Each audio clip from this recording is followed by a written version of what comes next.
the corner, the corner, the corner. Hey, welcome. Come on into Cousin Ed's Corner. This podcast is where you will find real, authentic conversation. Organic conversation. Like you're at home with your cousin. It's about life. It's about finance. It's about spirituality. It's about love. And everything in between. I'm your host, Cousin Ed. I'm excited to bring you along on this journey to explore life. Listen, let's sit back and enjoy a wide range of topics. I have some diverse guests coming on, a wide range of spectrum of thoughts. My goal is to create a space for all of us to connect, all of us to learn each other, and all of us to communicate. It's really not about me. It's about a community as a whole. Let's enjoy this. Let's sit back. Let's think about our past. Let's move into our future. It's about the corner, the corner, the corner. So no matter how you cut it or slice it, we're all here together. I'm just here to give you a piece of my heart, my mind, my soul, and my mentals. So sit back, relax, and enjoy another episode of Cousin Ed's Corner. The corner, the corner, the corner. What's good, people? How you doing out there? This is Destrin checking in from the Brethren Podcast. We're here with Cousin Ed of Cousin Ed's Corner. What we wanted to let you know is, number one, we appreciate you checking in with us. We appreciate you liking, subscribing, and supporting the platform. We also wanted to let you know that this is information. This is used for informational purposes only. This is not financial advice and should not be used as such. Please consult your financial advisor should you feel the need to make an investment decision, a financial decision, or a decision that may be impactful to your family from a tax advantage standpoint. What we want to do is bring you content that is eye-opening, glaring, and also provides you the opportunity to explore, ask better questions, and be better prepared for the opportunities that await you. Again, this is Cousin Ed's Corner, and we hope that we can be of service to you. We love you. There's nothing you can do about it. Yes, sir. Yes, ma'am. Yes, ma'am. Yes, sir. We are back. We are back on Cousin Ed's Corner. This is another Financial Freedom Friday, and I am honored. I am so honored to have this special young lady with us. She is returning. I came down to Cousin Ed's Corner. The door was open. I saw a red cup on the table, and I said, my cousin is back. So she flew in, and she is here to join us. The financial pilot is back. Janelle, welcome back to Cousin Ed's Corner. Thank you for having me. It's so awesome to be back. Definitely. I've been following you and listening to your advice, seeing you all over each of these platforms out here. And I mean, I check in every day on your TikTok lives, and I just love the things that you're putting out and just the free, I'll say this much, the free information. Anybody out there that wants some free information first and want to learn from somebody who is not gatekeeping, someone who wants our community to grow, wants our community to have the right information, definitely check out the Financial Pilot. So without further ado, you heard the disclaimer. We got that out of the way early. I want you just to refresh and let everyone know a little bit about yourself. You don't got to tell our whole story, but give them a recap real quick for those who are new about yourself and who is the Financial Pilot. Hey everyone, so my name is Janeil, the Financial Pilot Pierre. I am a financial consultant and credit coach. And what I do for a living is that I help career-driven professionals and entrepreneurs repair, build, and leverage their credit so that they can reach their financial goals. Quick, fast, and easy. So we're going into, I just talked about this recently. We're going into the third quarter, winding up the end of the year. Summer's over. We done partied. We done traveled. We done did all of this. First thing I want to ask you, what are some tips, some goals, some things I should be setting forward, going into towards the second half of the year? So at this point now, we should be looking at what goals we have accomplished and comparing it to what else is left on that list to round up the year, right? at the beginning of the year, we always start off really nice and hot. And then as the year and the months start progressing, we start forgetting that we had goals. Because what we tend to do is we write all of these amazing goals down, and then we stick it in a book, or we stick it in a drawer somewhere on a bookshelf or something. And then we just carry on with the rest of the year. So before you start moving forward, let's take a look back and see what you have accomplished so far, and then start preparing for whatever is next. So whatever goals that you haven't hit so far, go back, because you don't want to start a new year or a new quarter or a new month with new goals when there are old goals that haven't been met yet. Excellent. Now, I know you are a credit specialist, financial counselor, and listening to you daily on TikTok and everything, you give us tips on things we need to do to start cleaning up our credit, getting things off of our credit. Same question. Going the second half of the year, what do I need to look at some things I need to look at my credit report to start cleaning up and making sure I'm ready for the next year? So when it comes to your credit report, right, we all know that it takes time to build and repair credit. So again, just kind of take a look back, a quick glance back, see where you are, see what still needs to be done, because things, especially if you're cleaning up, it can take time, right? I have quite a couple dozen people in my credit repair program actively at the moment. And this is the point where now you got to start looking, okay, what have I been able to do? How much have I cleaned up my credit? How much utilization am I still reporting at this point? Right? Because now we're in the 9th month. We're literally entering the 9th month. We already are in the 9th month, as a matter of fact, of the year. And there's just 3 more months left. And like I said, it's hard to move forward when you haven't even taken the time to look at what you have been accomplishing so far. So take inventory of where you are right now, financially, spiritually, emotionally, all of the things, and start from there. If you haven't done so well in the past and life happened, that's okay. Keep it moving. Just take inventory and keep it moving. Excellent. So I learned some. I learned. I heard something that reminded me about going back and looking at old accounts, old addresses, and cleaning some of that stuff up. Can you speak on that? Yes. So depending on which credit report that you pull, right, you will have your personal information section will be first on that credit report. So your personal information section is comprised of your name, your address, your date of birth, your last 4. They no longer put your whole 9 social security. They no longer put the 9 digits on there. So it'll put the last 4.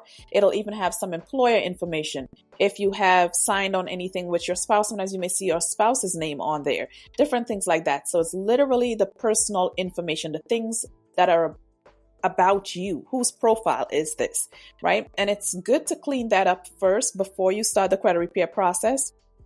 And it's good to keep it clean for a lot of different reasons. One of the biggest reasons is to protect your information from identity theft. Because have you ever been in a situation where you signed up for something and they're asking you to verify yourself based on different information about you? Where have you lived before? Which account? Where do you think they're getting that information from?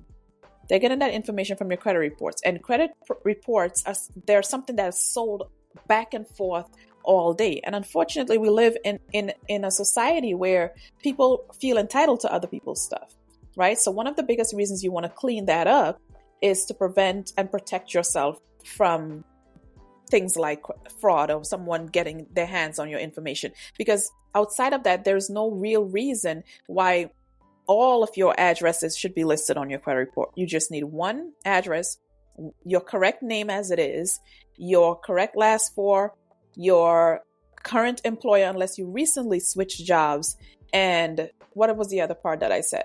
Your, whatever it is I said, I cannot remember it now, but you just need one of each, your correct name, one variation of your name, right? So you don't need the middle name, the second name, the last name, the married name, the divorced name, like one of each. When you look at it, it should be nice and clean. And another thing to that is stability. right? You don't want your creditors to look at you like, why does this person have all of these names? Are they trying to do something?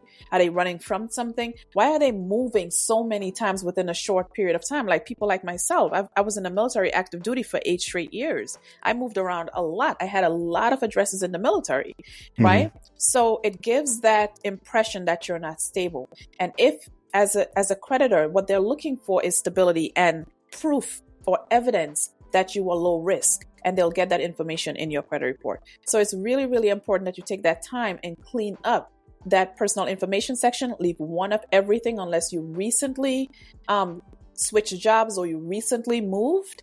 But outside of that, they just need to see one, right? You look more stable and less risky. So I shouldn't see on there my college address from 20 years ago. Absolutely no need for that whatsoever. Absolutely no need for that.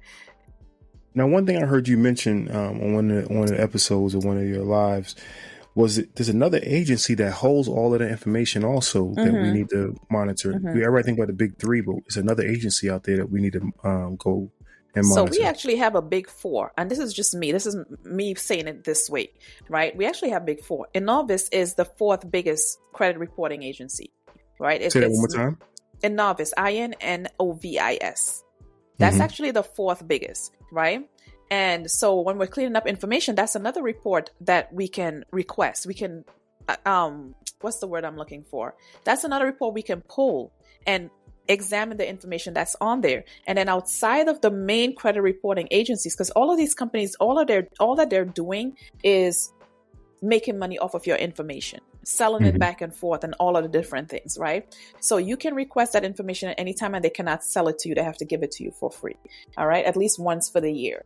And outside of the big three plus Innovis, and there are third-party reporting agencies, right? Or third-party reporting companies, which will feed information to the credit reporting agencies. So these are like your ARS, your CoreLogic, your LexisNexis, all of those other companies that are out there feeding your public record information to the credit reporting agencies. So back in the day when it was your tax liens, your child support, judgments, bankruptcies, all of those things.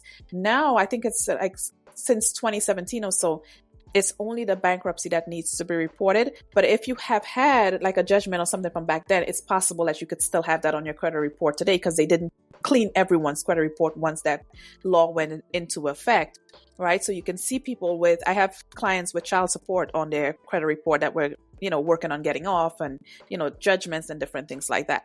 But typically now in today, with today's laws, it's just the bankruptcy will be the only public record. And when it comes to public record, the courts do not provide that information to any of the credit reporting agencies or any of those third parties. It's a part of public record. They go fish it out and they sell that information straight on to the credit reporting agencies. So if you're fighting those things, that's something that you would need to do. Go pull your report from all of these third-party reporting companies and fight it there, and then fight it with the credit reporting agencies. Excellent.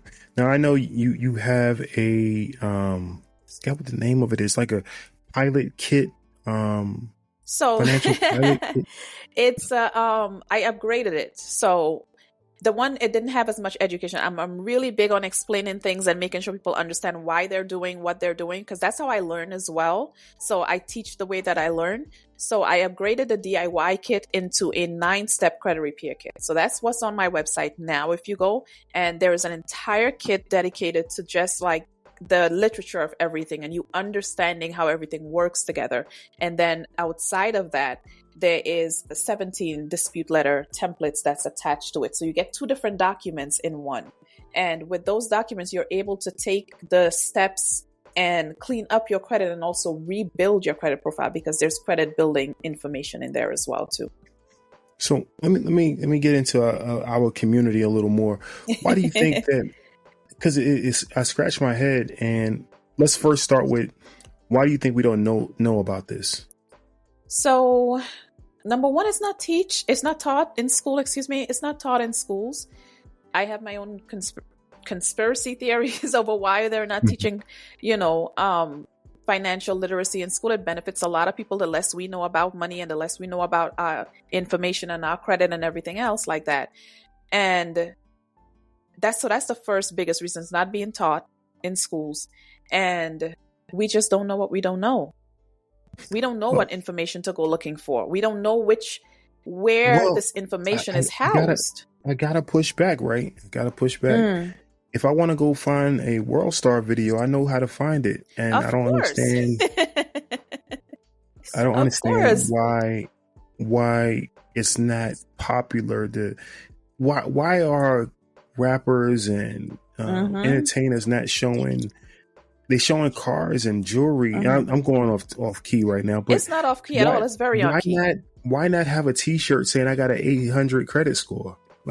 Because we weren't taught the value. We're not taught the value of a good credit score, right? We're talking about entertainment right now. Not so long ago, Glorilla dropped a single, and a line of that single says, "Don't give a damn about a credit score. I might be rich tomorrow," right? So that's the mindset and the mentality that we have, that we don't need it. We don't understand the power of credit. That's another thing. Besides the fact that we weren't taught, we don't understand the power that comes along with good credit. We don't understand, and we're not taught that all of these companies that are bringing in billions of dollars a quarter, they're leveraging credit to grow their businesses. Even though they have, unlimited amounts of cash, they're still utilizing and leveraging credit. We were taught that debt is bad. You should never owe anyone. So if we have grown up hearing debt is bad, don't owe anyone. We have financial people out here saying credit is dumb, debt is dumb, all of this type of stuff. And we just decide to go with that without doing our own research on it.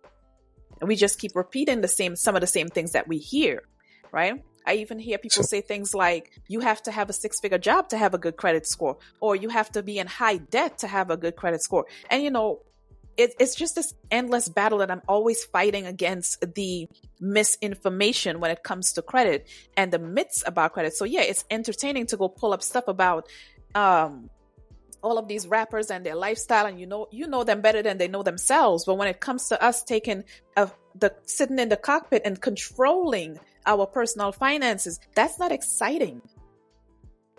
That's not entertaining.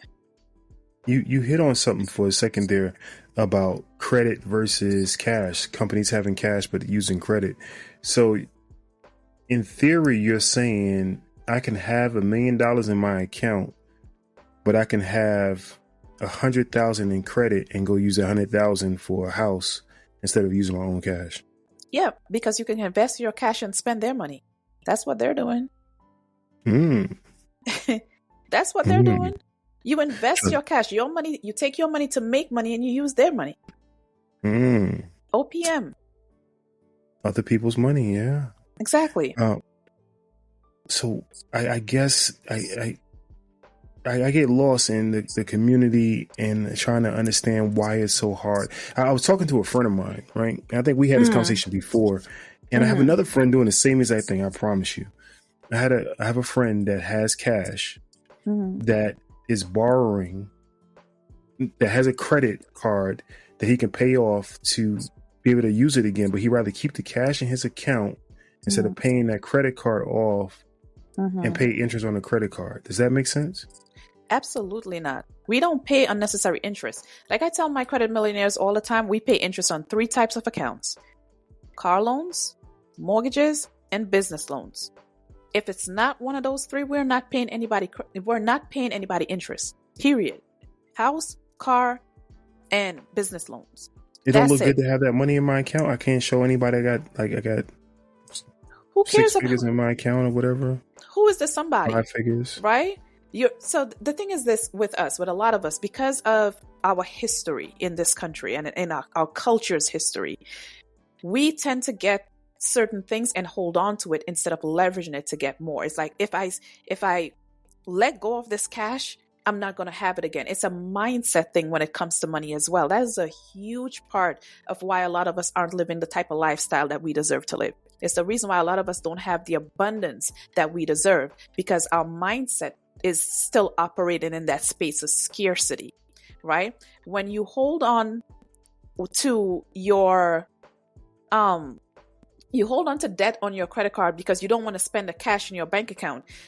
You have to move things around for it to grow, right? You don't want to spend the cash, but you're paying interest. You're wasting money, right? Pay the credit cards down. This is another big misconception. People think that they have to leave a balance on their credit card from month to month. When you leave a balance on your credit card from month to month, that only benefits the credit card company. It does not benefit you. It does not benefit you at all. And then when you apply for credit, they're seeing that you're carrying a balance month to month to month. They can see that information, right? Nobody pulls your bank account, your bank statement to see what's going on over there. If you're applying for credit, they're looking at how you have been handling your credit accounts. How you're supposed to rightfully use a credit card is only in the place of cash, unless you're investing. Only in the place of cash. Keep your statement balance low. Pay your statement balance off in full every single month. That interest should be paid to you, not you paying it to the credit card company. But you can't have the money and grow the money at the same time if you're trying to hold on to it and looking at it, right? That money that you have sitting in your bank account looking at is depreciating in value unless you put it in a vehicle where it can grow. Let's stay right there for a second. So I suggested, I said, why don't you just go ahead and pay it? I'm going to pay it. They said, I'm going to pay it when the bill is due. And I always hear you talk about why wait till the bill is due? Because if you wait till then, you're still being charged higher interest. Can you explain that? Why to pay it early? Any balance that you leave on your credit card after the due date will incur interest on a daily basis. And that interest is compounded, right? That means you will get charged on the amount that you owe plus the interest that amount generates. So you always need to make sure that you're paying your statement balance off in full. And I love to say this as well too, because I know there is somebody that's scratching their head talking about what if something happened? What if there's an emergency? What if? Yes, I do get that. I have struggled a lot in this country. So I do understand that there are times where you will have to depend on your credit card. I'm not talking about when one-off things happen or when lives. I'm talking about on a daily basis where nothing is going on. You're bringing in income. You're using your credit cards, all of that type of stuff. There's no situation going on right now. You never want to leave a balance on your credit card. Now, if life, and you don't have, you lost your job, you used up whatever you had in your living expenses fund, all the money you set to the side is now done, and you don't have a choice but to use your credit cards. You worry about that later. Get your finances back together, get your life back together, and then let's come back and clean up this credit, right? That's the advantage of credit repair. But if on a day-to-day basis when nothing is happening, you definitely don't ever want to leave a balance on your credit card because all that's doing is generating interest. And a lot of us don't look at our statements. We don't look at our credit card statements. So we have no clue that we're paying hundreds, if not thousands of dollars in interest at the end of the year because all we're doing is logging into the app, looking at the balance, paying whatever we think we can afford. Well, I'm not going to keep you too much longer. I do have one thing since you just brought it up, the app.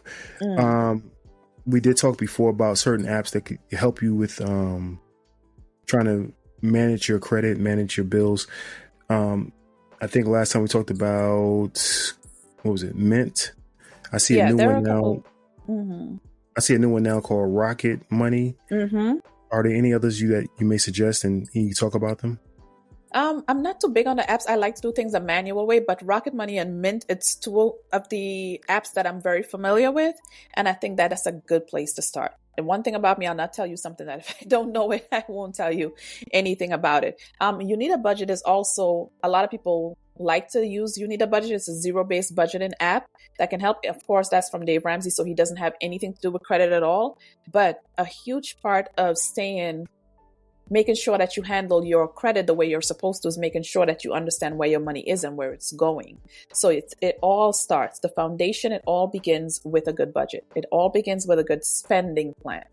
All right. So if you want to start figuring out where your money is going, why you're living paycheck to paycheck, even though you're earning enough income to cover all of your expenses, start by looking at what's happening to that money once it hits your bank account. Well, I couldn't do any better, but you gave me a great segue into knowing where things are going. Let's go ahead and talk about you and your pilot training, knowing where you're going up in the skies. So not only are you the financial pilot, you are truly trained to be a pilot, training to be a pilot. Can you tell us about that before we go? Yes. So pilot school is, it's one for the books. Mm. I'm in the process. I think I'm probably, when did I start? I started ground school in May, the end of May, graduated ground school the middle of July, and I've been doing flight training since the middle towards the end of July, till right now. So about a month. Was that about a month? Middle of July to August, about a little over a month. And it's definitely something that is challenging me in new ways, especially since it's so much studying and so much practicing. And, it's a lot of new information. And while doing this, while running my business is definitely a challenge, but I've never been one to back down from a challenge. It's something that I feel I need to do for myself. It's something that I feel like I need to do for my family, something that I feel like I need to do for my culture, just so that we can see what's possible, no matter what we've been through. No matter what challenges we're faced, we can do important things. We can do big things. We can do things that we dreamt about doing when we were little. So it's a lot of fun, but it's very challenging. Well, I definitely will continue to pray for you, pray for the family, and pray for continued success, not only in the financial business, but in these high flying skies up there. Hopefully one day I can sit in the back seat and enjoy the ride with you. Yes, that's the plan. We're going to take it as far as we can go. Definitely. Well, family, once again, she came back. Definitely a round of applause for her. I appreciate you coming back to Cousin Ed's Corner. At any time, you are welcome again. Like I said, you have the keys to the house. Come down. You know the cups are. Enjoy yourself. If you have any messages for her, 762-333-2032. That's 762-333-2032. Definitely leave her a text message or voicemail. You can go to cousinedscorner.com. That's cousinedscorner.com. Across the top of the page, leave voicemail. Can you go ahead and give them your website and any other social media information? So you can find me everywhere at The Financial Pilot. That's it. Just at The Financial Pilot, however you want to pronounce it. The. But I say that because there are a lot of, there's already been a lot of duplicate pages and scam pages going on right now under my name. So if you see any dots, any periods, any underscores, if you see my picture out there, just make sure and look for the handle at The Financial Pilot so that you know it's me, because they're literally using my pictures, they're literally using my content, and it's not me. All right, so look at the handle, and you can find me on Instagram, you can find me on Facebook, and you can find me on my Tickety Talk page. That's where I'm most active. I go live there training. I now train on different days of the week, but if I'm on TikTok live, it's at 10 a.m. Central. If I'm not there, I'm training. Well, that's where I found you, and that's where I'll continue to follow you at. So I do appreciate all the information you give. I always send it out to all my friends and family. Thank you. Friends and family, definitely check her out. Like I said, you're welcome back anytime for Financial Freedom Friday. And hey, you come back for when my sister wins, we all win, because you are definitely winning, my sister. Thank you. All right, fam. We love you. We love you. We love you. Have a great one. Peace. Have a great one, everybody. Thank you for listening to Cousin Ed's.